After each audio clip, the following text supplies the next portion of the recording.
রাফি ছিল খুব গরিব পরিবারের ছেলে। স্কুলে যাওয়ার সময় তার পায়ে থাকতো ছেঁড়া জুতা। অনেকেই তাকে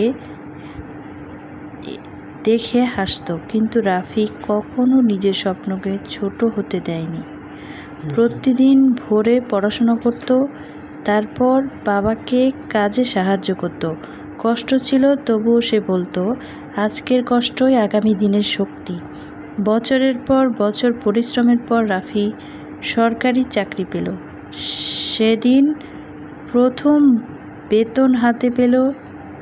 সেদিন সে নিজের জন্য নতুন জুতা কিনেনি, আগে বাবার জন্য একটা নতুন জুতা কিনে বলেছিল, যে মানুষ নিজের কষ্ট লুকিয়ে আমার স্বপ্নকে বাঁচিয়ে রেখেছেন, আজকের এই সাফল্য তারই। শিক্ষা মানুষকে তার বর্তমান অবস্থা দিয়ে নয়, তার স্বপ্ন আর পরিশ্রম দিয়ে বিচার করা উচিত। কষ্ট সাময়িক, কিন্তু সাধ্যের ফল দীর্ঘস্থায়ী। ছোট্ট একটি গ্রামে থাকতো সজীব। সংসারের অভাব এতটাই ছিল যে অনেক দিন ঠিকমতো খাবারও জুটত না। তবুও সে প্রতিদিন নিজের মনে বলতো, আমি হার মানব না। গ্রামের মানুষ বলতো, তুই কিছুই করতে পারবি না, কিন্তু সজীব কারো কথায় কান দিত না। সে দিন রাত পরিশ্রম করত, নতুন নতুন জিনিস শিখত এবং প্রতিটি ব্যর্থতা থেকে শিক্ষা নিত। একদিন সে নিজের ছোট্ট একটি ব্যবসা শুরু করলো। প্রথমে লাভ হলো না, বরং ক্ষতি হলো। অনেকে আবার হাসলো, কিন্তু সে থামলো না। কয়েক বছর পর সেই ছোট্ট ব্যবসায় বড় প্রতিষ্ঠানে পরিণত হলো। যারা একদিন তাকে নিয়ে হাসতো, তারাই আজ তার সফলতার গল্প বলে। সেদিন সজীব শুধু একটা কথাই বলেছিল, মানুষের কথাই নয়, নিজের বিশ্বাসের পথ চললে একদিন সফলতার দরজায় কড়া নাড়বেই। ব্যর্থতা শেষ নয়, হাল ছেড়ে দেওয়াই আসল পরিচয়। শেষ বেঞ্চের ছেলেটি স্কুলের শেষ বেঞ্চে বসত নিলয়। পড়াশোনায় সে খুব ভালো ছিল, তাই শিক্ষক সহপাঠী অনেকেই তাকে অবহেলা করত। কেউ ভাবত না এই ছেলেটিও বড় হয়ে স্বপ্ন পূরণ করবে। একদিন একজন বৃদ্ধ তাকে বললেন, তোমার অবস্থান নয়, তোমার চেষ্টা তোমার ভবিষ্যৎ ঠিক করবে। সেই কথাটি নিলয়ের জীবন বদলে দিল। সে প্রতিদিন একটু একটু করে নিজেকে বদলাতে শুরু করলো। অন্যরা তখন সময় নষ্ট করত, সে তখন নিজের দক্ষতা বাড়াতো। একবার ব্যর্থ হলো, দুইবার ব্যর্থ হলো, তবুও থামেনি।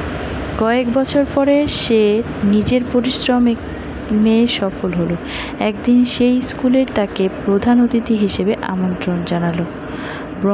মঞ্চে দাঁড়িয়ে নিলয় বলল, শেষ বেঞ্চে বসে থাকলেই কেউ জীবনের শেষ হয়ে যায় না। সে নিজের স্বপ্নকে শেষ হতে দেয় না। সফলতা একদিন তার কাছেই আসে।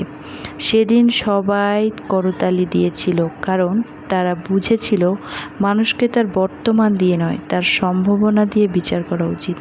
নিজের ওপর বিশ্বাস রাখুন। পৃথিবী আপনাকে চিনতে দেরি করতে পারে, কিন্তু আপনার পরিশ্রম কখনো বৃথা যায় না। একটি গ্রামে বৃদ্ধ শিক্ষক প্রতিদিন ভোর মাঠে যেতেন। রোদ বৃষ্টি ঝড় কিছুই তাকে থামাতে পারত না। একদিন গ্রামের এক যুবক জিজ্ঞেস করলো, চাচা, এত কষ্ট করেন কেন? যদি ফসল নষ্ট হয়ে যায়? বৃদ্ধ কৃষক হেসে বললেন, ফসল হবে কি হবে না সেটা আল্লাহর ইচ্ছা, কিন্তু পরিশ্রম করব কি না সেটা আমার সিদ্ধান্ত।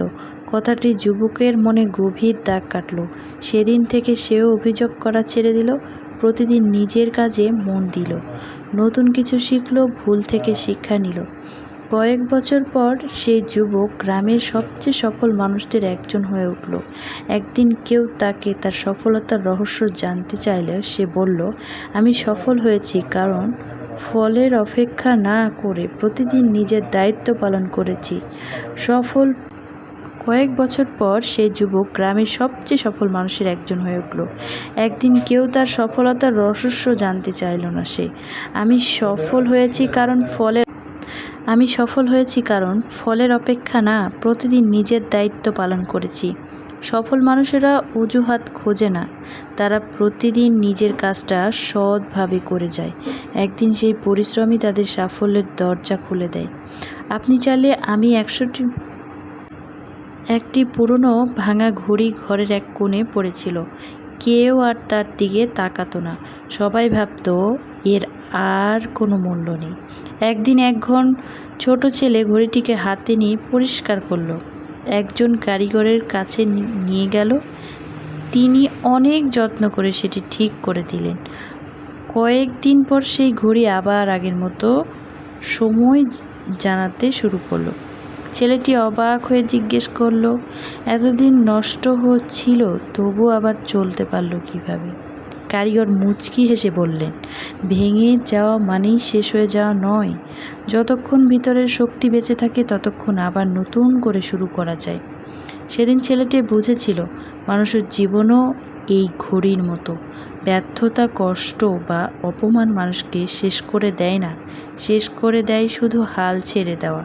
জীবনের যতবারই থেমে যান না কেন, সাহস থাকলে আবার নতুনভাবে শুরু করা যায়। সফলতার পথ সব সময় তাদের জন্য খোলা থাকে যারা কখনো আশা ছাড়ে না। রাস্তার পাশে একটি ছোট্ট চায়ের দোকানে কাজ করত রিয়াদ। সারাদিন কাজ করে যা আয় হতো তা দিয়ে কোনো রকম সংসার চলত। একদিন এক ধনী ব্যক্তি তাকে একটি টাকা দিয়ে বললেন, এত অল্প টাকায় কি হবে? রিয়াদ হেসে উত্তর দিল, আজ 1 টাকা, কাল 10 টাকা, একদিন 1000 টাকা। বড় স্বপ্ন ছোট পদক্ষেপ থেকেই শুরু হয়। ধনী ব্যক্তি কথাটি শুনে অবাক হলেন। রিয়াদ প্রতিদিন তার আয়ের কিছু অংশ সঞ্চয় করত। ধীরে ধীরে সে সেই টাকায় ছোট্ট দোকান খুলল। বছর কেটে গেল। ছোট দোকানটি একসময় বড় ব্যবসায় পরিণত হলো। অনেক বছর পর সেই ধনী ব্যক্তি আবারও তার সঙ্গে দেখা করলেন এবং বললেন, তোমার সাফল্যের রহস্য কী? রিয়াদ শান্তভাবে বলল, আমি কখনো ছোট সুযোগকে ছোট মনে করিনি, কারণ পাহাড়ও একদিন এক মুঠো মাটি থেকেই শুরু হয়। ছোট সুযোগকে অবহেলা করবেন না। নিয়মিত পরিশ্রম, ধৈর্য এবং সঠিক সিদ্ধান্তই একদিন বড় সফলতা এনে দেয়। একজন বৃদ্ধ প্রতিদিন পাহাড়ের পাথর ভাঙতেন। পথ দিয়ে যাওয়া মানুষ তাকে বলতো, এত কষ্ট করে কি লাভ? এই পাহাড় কি কোনোদিন শেষ হবে? বৃদ্ধ শুধু হাসতেন, কোনো উত্তর দিতেন না।